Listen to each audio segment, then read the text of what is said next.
Our democracy is on the ballot in this year's midterm elections, with election deniers backed by former President Donald Trump running all across the country.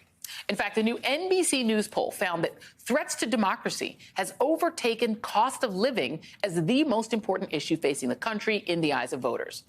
But in some ways, the path to saving our democracy could run right through one state, Florida, home to the other Trump, Florida Governor Ron DeSantis, who has run his state as an experiment in recreating Trumpism on steroids, weaponizing the culture wars at every turn. Last week, he took his presidential bid in waiting to Pennsylvania, campaigning for election-denying candidate for governor, Doug Mastriano. We must fight the woke in our schools. We must fight the woke in our businesses. We must fight the woke in government agencies. We can never, ever surrender to woke ideology. And I'll tell you this, the state of Florida is where woke goes to die. What the Sam Hill is he talking about? DeSantis also spent the weekend rallying for Florida school board candidates that support his anti-woke agenda. That includes his Don't Say Gay law and turning Florida public schools into right-wing re-education factories through, quote-unquote, patriotic education. Tomorrow, Democratic voters in the Sunshine State will choose their nominee to take on DeSantis in November. The leading contenders, Agricultural Commissioner Nikki Fried and Congressman and former Governor Charlie Crist. There's also Florida's Senate race, where Congresswoman Val Demings is the leading candidate to face incumbent Marco Rubio, who may have hoped that he could coast a re-election on good old Ron's coattails. Rubio sent out an email today saying his fundraising is a disaster as he's falling behind Demings and literally begging for help. Joining me now, Fernanda Mondi, pollster and MSNBC political analyst, and Peter Schorsch, publisher of Florida Politics, and the guy, by the way, who broke the story of the raid on Mar-a-Lago, and also my old pal from way back in the day. I'm not going to say how long we've known each other. It'll age us both. But, Peter, it's so good to see you, man. Talk to me. What is going on? Absolutely. It is good to see you. So let's talk about what's going on in Florida, because I would say even 2 weeks ago, before I went away on my little writing retreat, people were certain that Ron DeSantis was going to get reelected, that Rubio was going to get reelected. Something has shifted in the vibe in Florida, and I am wondering if you have any idea why, and does it have anything to do with what's going on in the shenanigans in Mar-a-Lago? I don't know if it's connected to Mar-a-Lago, but there is definitely something here in the water in Florida on both sides. I don't remember the activity level being like this since maybe August 2010. During like the Tea Party flare-up post the healthcare debate. Democrats all of a sudden woke up. And now I'm starting to wonder, were people making a big mistake to have written off Florida so early? The Demings had no chance, that the gubernatorial nominee had no chance. Now it looks like as the Republicans scale back from Arizona, Pennsylvania, et cetera, Florida is in play. Florida is the U.S. Senate race is in play right now. And so I think Val Demings may have the best chance of pulling off an upset. I'm still a little suspect about Charlie Crist or Nikki Fried beating Ron DeSantis, but the water is warm down here. Come on down. And listen, Fernanda Mondi, we've been friends for a long time, and you know that my name is Joy, but I'm sometimes, it's sometimes ironic, because I was real pessimistic about Florida. Every time I text you, I'm like, Florida's doomed, but all of a sudden it's like not doomed. Look at some of these polls. So Val Demings, we just showed that 48-44. It's within the margin of error. So, and Florida used to be this like 50-50 state where if you won by 0.2. But it does seem that in order for Rubio and DeSantis to pull it off, they might not be able to pull it off with those narrow margins that we got used to in Florida. Like, DeSantis needs to win big, right, to be viable for president.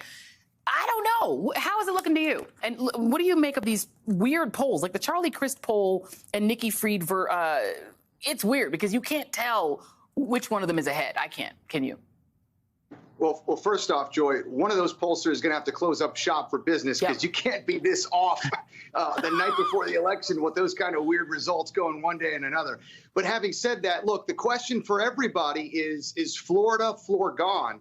I've had my heart broken here so many times as a Democrat over the years, so I'm not really confident yet that we can say that the Democrats have a chance to definitely beat everything straight up. I think it's going to require a perfect storm Category 5 type Hurricane Andrew storm against the Republicans. Now, the good news is, Joy, you asked what has upended the dynamic here.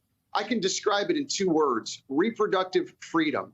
There is no question that the overturning of the Roe versus Wade decision by the court is the seismic earthquake that has reshaped the balance of this election, certainly in Florida. I'm seeing it in the polls. Abortion is an issue now that really just wasn't prior to the leaking of the news in May. Yeah. But that, coupled with a series of unforced errors by DeSantis, also this raid on Mar-a-Lago, which, yes, it may be helping the Trump base reconsolidate, but it's really taking a sledgehammer to the image of Trump as really being someone who is acting as a criminal, which I think for a lot of people, that's causing some real questions. So I'm not sure I'm yet ready to say Florida is 100% back in play, but like Peter says, it's maybe worth dipping a toe or two in the water, because if it looks like this in about a month, then yeah, come on in, because it could be everywhere is in play.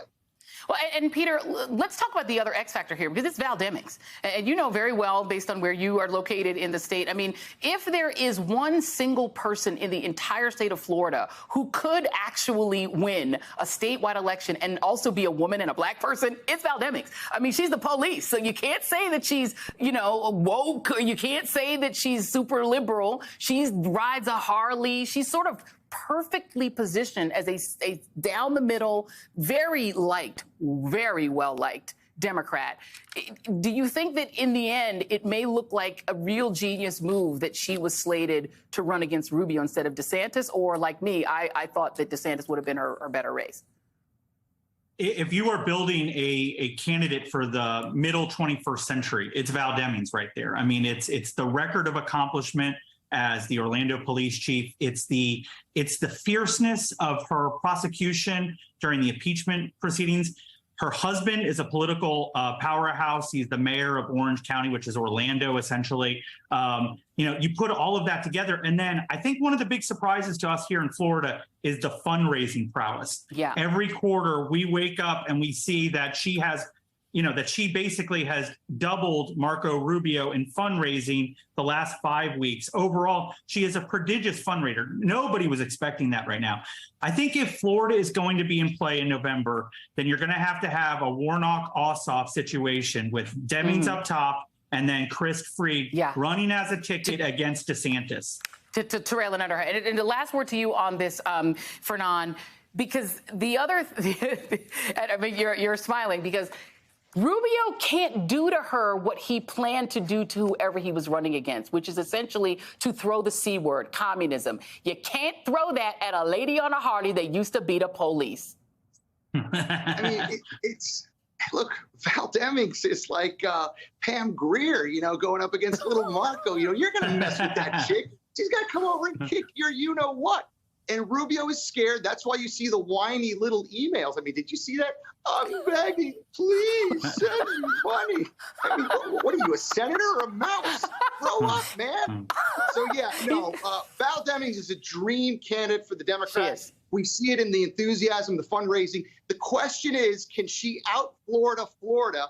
And I think that's what we're all wondering. Because, you know, Florida will break your heart. Take it from me. It's what it does. It's what Florida does. Unless Obama's on the ticket, Florida's going to hurt your feelings. Fernand Amandi, Peter Schorsch, 2 of my faves. Thank you guys both very much. Really appreciate y'all.